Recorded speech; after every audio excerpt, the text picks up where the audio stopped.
Yaorama, c'est Eric, j'espère que vous allez bien. Aujourd'hui, je fais une petite vidéo capsule, pas un oracle sur cette vidéo, à propos de la thématique des plantes, puisque dans la demande, si certains avaient des thématiques qu'ils aimeraient me pouvoir traiter, Salganash m'a demandé de faire une vidéo relative au langage des plantes, à leur symbolique, etc. Alors j'ai un peu réfléchi dessus, c'est un thème qui est très vaste. Alors je vais vous parler plutôt de comment je perçois les choses, en sachant que, comment dire, c'est une vision personnelle, donc encore une fois, ce que je vous transmets, il faut que ça vous parle. Vous prenez que ce qui vous parle. Donc pour commencer, les plantes, si vous le remarquez bien, de tout temps, sont utilisées partout. On les mange, on les utilise en pharmacopée, on les boit en tisane, on les prend sous forme de gélules, on fait brûler de l'encens, on utilise des huiles, on retrouve les plantes partout. Et alors qu'aujourd'hui on parle beaucoup de la thématique de la communication animale, on parle très peu de la communication végétale, qui pourtant est quelque chose d'aussi important. Et je vais y venir plus tard. Donc je vais essayer d'être un peu synthétique, concis. La première chose que j'ai envie de vous dire concernant les plantes, c'est que ce sont des êtres qui pour moi sont sensibles, ils portent la vie des gens en eux. Certains scientifiques ont démontré que les plantes sont capables d'une communication entre elles. Donc là c'est un discours qui va être très particulier, certains vont dire « Oh là là, c'est du grand n'importe quoi ». Je crois personnellement que les plantes sont capables d'émotions. Et pour ça je vous recommande des ouvrages d'un certain Jean-Marie Pelt, que vous connaissez peut-être, qui a mis en évidence cette communication, notamment à travers des expériences, des observations, notamment de populations d'acacias en Afrique, et qui à un moment donné, une forêt d'acacias, un arbre se fait complètement manger par des antilopes qui arrivent, je crois qu'elles s'appelaient les kudzu, il me semble que c'est ça. Et un arbre a été complètement dévasté, et une semaine après, on a découvert beaucoup de bêtes qui étaient mortes au pied de ces arbres. Et en faisant des analyses, on s'est rendu compte en fait que tous les autres arbres avaient sécrété une toxine. C'est ce qu'on appelle la communication hormonale. Voilà.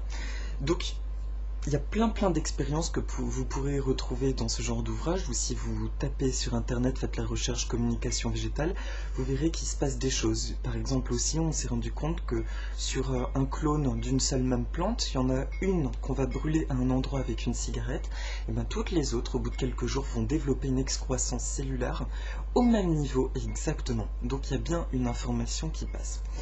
Maintenant, pour parler vraiment de la communication, de la symbolique, comment utiliser les plantes, puisque c'est la requête qu'on m'a faite, je ne vais pas vous faire un cours de phytothérapie, et je vous dirai aussi que j'ai pas les connaissances nécessaires, je me renseigne au fur et à mesure, et je fais par exemple tous mes produits ménagers, cosmétiques, etc. maison, et je découvre au fur et à mesure, ainsi que dans la magie, puisque j'avais parlé de la Wiccan.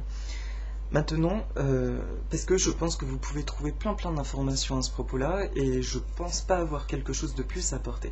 Mais ce qui est plus intéressant encore, c'est simplement de comprendre, juste par l'observation, de comprendre sur quoi une plante peut-elle agir. Donc, en aucun cas, je vous dirais de goûter, de manger les plantes pour savoir sur quoi elle agit, mais plutôt dans le sens que si vous comprenez son influence, vous pouvez en avoir une chez vous, ou vous pouvez également utiliser ces feuilles sous la forme d'encens, d'accord, en usage externe, et elle vous apportera donc déjà beaucoup de bienfaits. Tout comme dans la dernière vidéo, je disais, il vous suffit de vous connecter à l'énergie de la plante pour comprendre. Qu'est-ce que j'entends par l'observation? Une plante, elle a son histoire. Dans le darwinisme aussi, dans d'autres théories de l'évolution, on dit que les plantes, et c'est ça que je trouve le plus fascinant, se sont adaptées à leur milieu. Il y a différents types de plantes. J'ai pris 3 plantes avec moi, dont la première est une orchidée, un phalaenopsis. Si je regarde cette plante, en fait, ces orchidées qu'on trouve partout maintenant, ce sont des plantes dites épiphytes. Si je l'observe bien, donc on se renseigne sur la plante, et là on comprend.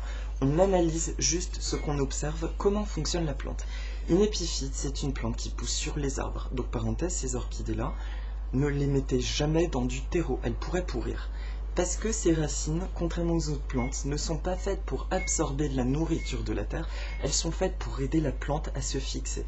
Elle habite dans des milieux où il y a énormément d'humidité dans l'air, donc elle se nourrit autant par les feuilles que par les racines. C'est pour ça aussi qu'on les engraisse en vaporisateur, on peut mettre de l'engrais dans l'eau du vaporisateur, ou pour les racines. Mais donc, cette plante, elle s'est adaptée à un milieu très humide, où il y a une végétation très haute, donc beaucoup d'ombre. Donc elle s'est petit à petit adaptée aux conditions des branchages pour pousser en hauteur le plus près du ciel possible. Mais pour ça, il lui a fallu quitter la terre. Donc elle a développé cette adaptation où elle est aussi bien capable de se nourrir de son feuillage, de par son feuillage, que ses racines, contrairement aux autres plantes dont les feuilles servent principalement à la photosynthèse, d'accord, qui aide à la croissance mais qui est un autre processus. Si je regarde l'orchidée, voilà, le petit exercice, et c'est ce que je vous invite à faire, juste regardez, observez votre plante. Si je regarde cette orchidée, qu'est-ce que je vois? Elle a des feuilles qui sont douces, qui sont très légèrement pointues, qui sont charnues. Quand je vois sa fleur aussi, il s'en dégage une grande douceur. Donc, je sais de prime abord que cette orchidée va travailler sur l'apaisement. On dit aussi que les orchidées, en feng shui, sur le pourtour asiatique, sont des symboles très yin. Ce sont des plantes qui apportent l'amour aussi. C'est une plante qui a confiance, qui a su lâcher son ancrage à la terre, parce qu'elle sait qu'elle peut compter aussi donc sur elle-même. En partant de ce principe-là, et ça c'est valable aussi pour toutes les plantes épiphytes qui poussent sur des arbres, elles ont lâché cet ancrage à la terre pour se nourrir de ce qu'il y a dans l'air. Donc on peut dire que ce sont des plantes qui vont nous aider à aller plus dans la communication de notre âme vers quelque chose de beaucoup plus subtil, mais après avoir connu l'enracinement, d'accord? C'est pas comme certaines plantes qui s'appellent les Tillandsia, qui n'ont pas du tout de racines, qui se nourrissent que de leurs feuilles, qui elles sont, d'ailleurs je crois qu'on les appelle les filles de l'air. Ce sont des plantes du coup qui ne seront pas à recommander forcément à des personnes qui ont un problème d'ancrage, qui ont besoin aujourd'hui de s'enraciner, puisqu'elles sont que connectées au ciel. Elle a cette mémoire de l'enracinement, elle a cette racine-là. Donc je sais qu'aujourd'hui, si vous avez fait ce travail d'ancrage, mais que vous avez besoin, au contraire, de lâcher du lest, d'être plus dans la légèreté, voilà, l'orchidée, particulièrement les plantes épiphytes, parce qu'il y a des orchidées qui ne le sont pas, comme les cymbidiums, qui sont des orchidées terrestres. Ces orchidées vont nous aider à nous développer. Est-ce que vous comprenez le principe? En fait, voilà, par rapport à la Wicca, une petite parenthèse, bien sûr que tous ces savoirs se basent sur des observations de la même façon. Et encore une fois, je vous dis, je ne suis pas là pour vous transmettre leur symbolique. Je peux juste vous dire un petit clin d'œil Wiccan, c'est, on dit qu'il est très bien de mettre une lavande devant chez soi, ça protégerait des mauvais esprits, ça les empêche de rentrer. Tout comme accrocher une branche de romarin à votre fenêtre pour protéger votre maison. Maintenant, vous trouverez plein de choses sur internet, sur les symboliques, mais essayez d'écouter avant toute chose cette observation. Ayez conscience, ça va passer par deux choses. J'espère que c'est clair, que je ne me disperse pas trop. Si vous voulez côtoyer, avoir une plante qui va répondre à vos besoins, déjà, essayez de définir l'émotion que vous avez envie de nettoyer, de sublimer, d'accord? De transmuter. Ensuite, faites confiance à votre intuition, allez vous promener à l'extérieur ou allez dans une jardinerie. Et vous avez votre intention et vous demandez juste à être attiré par ce qui vous fait du bien. C'est un peu comme les pierres, bien souvent nous sommes attirés par la pierre qui nous correspond exactement. Pour les pierres, les plantes, pardon, les animaux d'ailleurs, c'est la même chose. Pour les plantes, vous serez attiré par ce qui vous fait du bien. Donc essayez d'observer ça, c'est mon conseil en fait. Observez la plante. Faites éventuellement une recherche, mais d'abord écoutez votre intuition. Si vous êtes attiré par une plante, faites-vous confiance. Et ensuite, je vous recommande de vérifier, parce que ça va stimuler votre confiance en vous. Renseignez-vous sur du coup son histoire, sa géographie, c'est hyper important de savoir d'où elle est originaire. Comme ça vous comprendrez mieux son mode d'adaptation et donc son évolution. C'est comme ça que moi je perçois les choses dans la communication avec les plantes. C'est que son histoire justement va correspondre ou non à ce que nous sommes en train d'expérimenter. Si je prends une autre plante que j'ai choisie, il s'agit d'une plante que j'adore qui est le Cympolia. Le Cympolia, c'est une plante qu'on connaît de nos grands-mères qui se bouture très facilement. Il suffit de couper une feuille et de la mettre dans l'eau ou de la replanter et de mettre beaucoup d'eau et elle pousse. Le Cympolia, C'est une petite plante qui a le feuillage qui est tout doux. Quand on la regarde, pareil, il se dégage quelque chose de très enfantin, de très joyeux. Et pourtant, il y a un détail quand on se renseigne un peu plus sur le Sympholia, à savoir impérativement. C'est une plante qui est originaire du Cap. En Afrique, il ne faut jamais mouiller ses feuilles, il faut l'arroser que par la soucoupe. D'accord ? Rien que ça. Qu'est-ce que ça me dit ? C'est une plante qui se nourrit, l'eau est associée aux émotions. Le Sympholia se nourrit par les racines, vraiment par ses fondations. Elle ne se nourrit pas par les feuilles qui sont un organe d'échange. Donc si j'observe cette fois-ci le Sympholia, qu'est-ce que cette plante va me dire dans sa vibration ? Elle a une douce confiance. C'est une plante qui va stimuler la foi dans la vie parce qu'elle nous aide à nous nourrir de nos fondations, de ce qui est acquis en nous. Et elle bannit les doutes. Elle nous aide donc à être ancrés dans nos racines et à laisser passer uniquement ce qui vibre avec notre moi véritable, notre moi profond. Est-ce que vous comprenez un peu plus le processus ? On observe la plante, on se renseigne sur son histoire, sur ce qui se passe, comment la cultiver, et là on comprend des petites choses. Et il suffit juste d'écouter son cœur, de faire une association d'idées. Voilà, donc ça c'est pour la communication, entre guillemets, avec les plantes. Dans leur essence, elles vont véhiculer quelque chose. Maintenant, selon les couleurs, aussi bien entendu, dans une même espèce, un Sympholia violet ne va pas agir sur la même chose. Or, là, je vous recommande d'utiliser votre construction personnelle. Par exemple, le code de couleur, ce qui me parle, moi, c'est la médecine chinoise. Je sais que là, on est dans du violet et du légèrement bleuté et aussi du blanc. Cette plante est associée aux éléments feu et métal, donc c'est-à-dire la renommée, et le métal est associé aux aides extérieures, aux mentors, aux bonnes influences et à la créativité. Donc je sais que celle-ci, plus subtilement, non seulement elle va m'aider à puiser dans mes sources, dans mes fondations, à écouter juste ce que je ressens vraiment, elle va m'aider particulièrement dans la dimension d'aller de l'avant, de faire confiance aux nouvelles opportunités et aussi dans ma créativité, à puiser une créativité véritable dans mon âme et non pas une créativité plagiée ou ce genre de choses, uniquement dans mes propres ressources personnelles. Est-ce que ça va ? Je vais m'arrêter là du coup pour les exemples. Je vous invite à essayer ça. Vous pouvez tout à fait m'envoyer des photos de plantes qui vous ont attiré et me dire ce qu'elle vous a évoqué et je peux vous répondre ce qui me parle aussi par rapport à ça. Voilà, ça peut être intéressant, mais je pense que c'est le plus intéressant. Donc en termes d'usage, puisque la question était particulièrement autour de la Wicca par exemple, le Sympholia, en conscience, on peut prélever des plantes, ça c'est plutôt chamanique et aussi dans la magie ancienne. Une plante est un être vivant, du coup on peut en extraire une partie, mais en conscience. On lui demande, et moi personnellement, je lui demande toujours, peux-tu montrer déjà, est-ce que tu veux bien que je prélève une de tes feuilles ou fleurs ? Et ensuite, laquelle ? Et là je ressens intuitivement laquelle est la plus juste. Et en général, ça c'est plutôt chamanique. Dans le bouddhisme, on le retrouve, aussi étrange que ça puisse paraître, mais quand je sectionne une partie, je lèche mon index et je badigeonne comme ça, je passe dessus pour la remercier d'une partie de moi. Il y a un échange, je te remercie et je te donne aussi une partie de moi. Voilà, mais ça, écoutez bien sûr votre ressenti, chacun doit avoir sa guidance par rapport à ça. Voilà, enfin, il y a un truc un peu intéressant par contre qui est plus lié, je l'avais lu dans une amie qui était anthroposophe, m'avait expliqué quelque chose de très intéressant pour un usage plus spécifique, plus de l'ordre des pathologies on va dire, c'est que dans l'observation d'une plante, si j'observe les parties d'une plante, ce qui correspond, du coup je vais reprendre l'orchidée par rapport à ça, pas l'aloe. La fleur correspond aux organes reproducteurs, d'accord ? La feuille correspond à la surface d'échange. C'est par là donc qu'elle capte la lumière. Et les racines correspondent à ce qu'il y a en souterrain, un réseau diffus.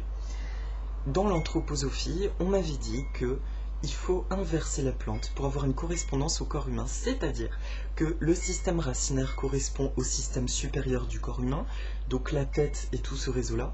Les feuilles, tout le tronc et les surfaces d'échange, et la fleur, la partie inférieure, les organes reproducteurs, ce qui est assez cohérent.